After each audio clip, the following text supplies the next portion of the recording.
Okay, so with our shirt pattern ready to go, we're going to work on the leggings pattern. And this has two pattern pieces, only two. So it's really quick and easy. I have my model here, so let's get started. The first thing we want to measure, if you'll notice there's her belly button, it goes over to her hip. So we're going to measure her hip down to her ankle bone for these leggings.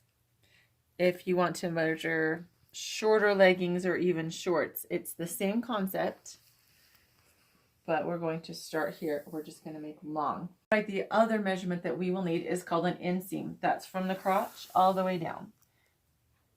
This is your inseam and your outer seam. Those are the two measurements that we will need.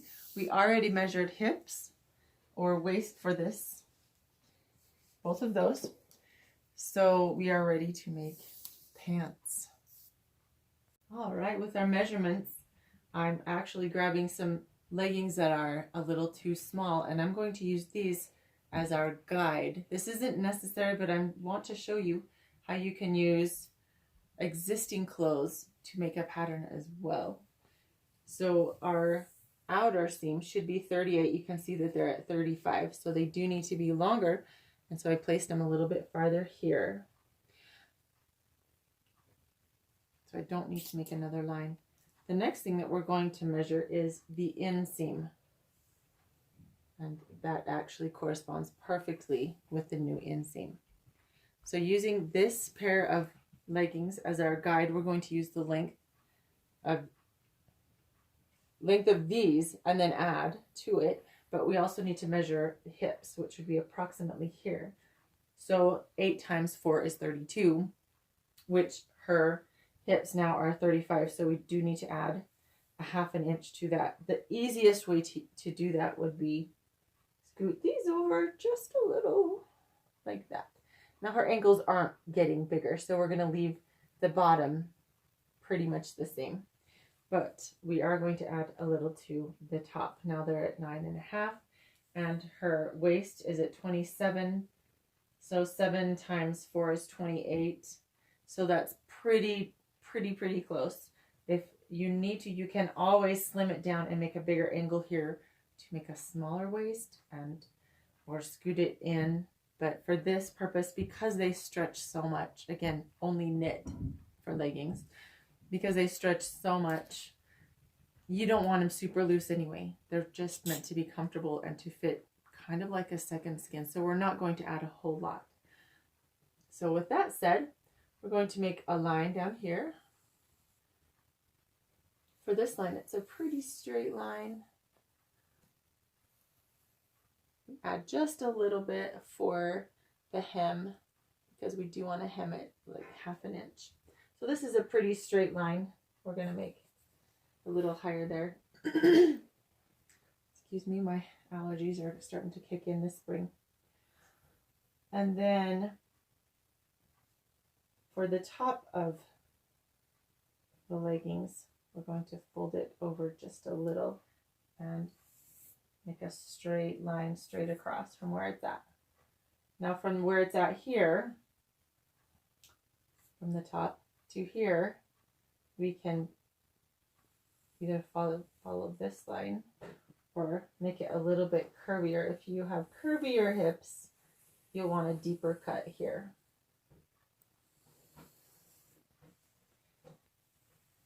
The cool thing about this, we already know this part.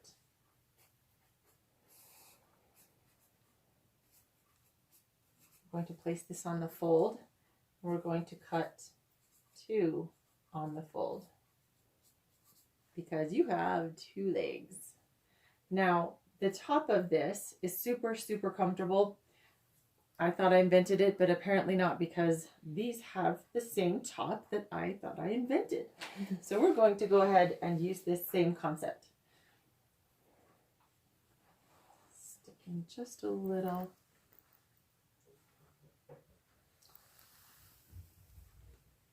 We're going to make a rhombus type shape.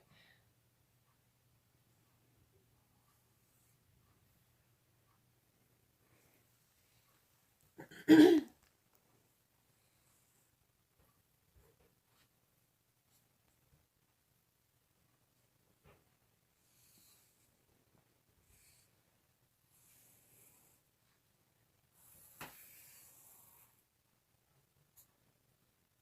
we're going to cut 4 of these.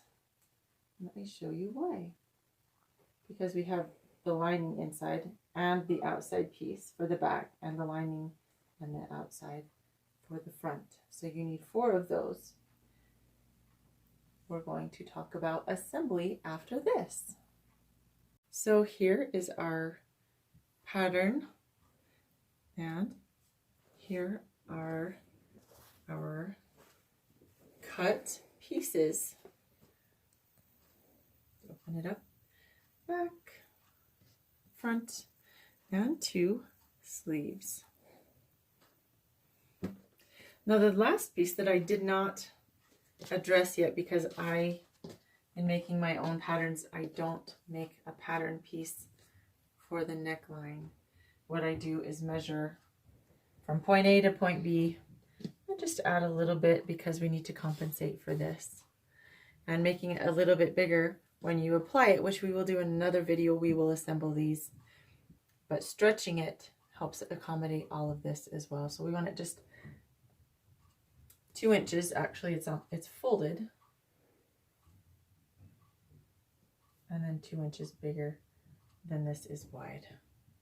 Not terribly precise. If that bothers you, I'm sorry, but it really has worked for all the t-shirts that I have made.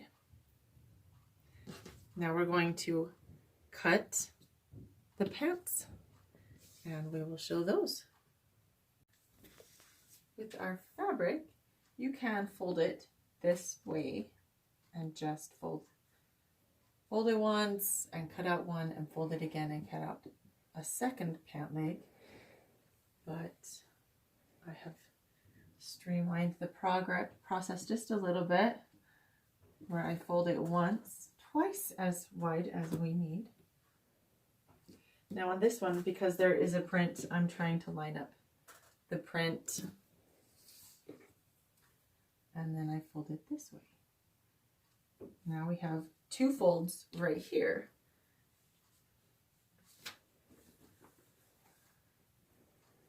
And we can cut out both pant legs at the same time.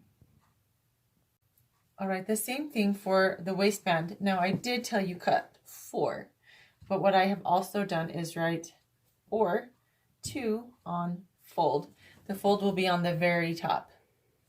So I'm actually going to double fold this one as well and put that on the fold here. Make sure I haven't gone over there. This just cuts out any unnecessary seams.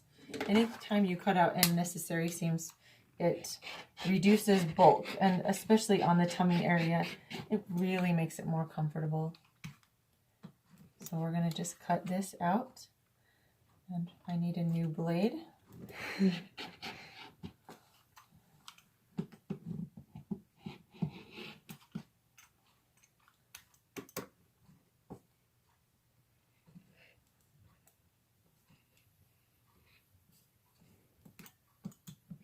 Some skips in my blade, and I still have the same shape, but now I will have a fold, so it will look, I don't even know what shape that's called, but it's a cool shape. And then the top is ready. So here is our 2 pieces instead of 4 for the waistband, and here is our 2 pieces for the leg. And we are ready to assemble our leggings.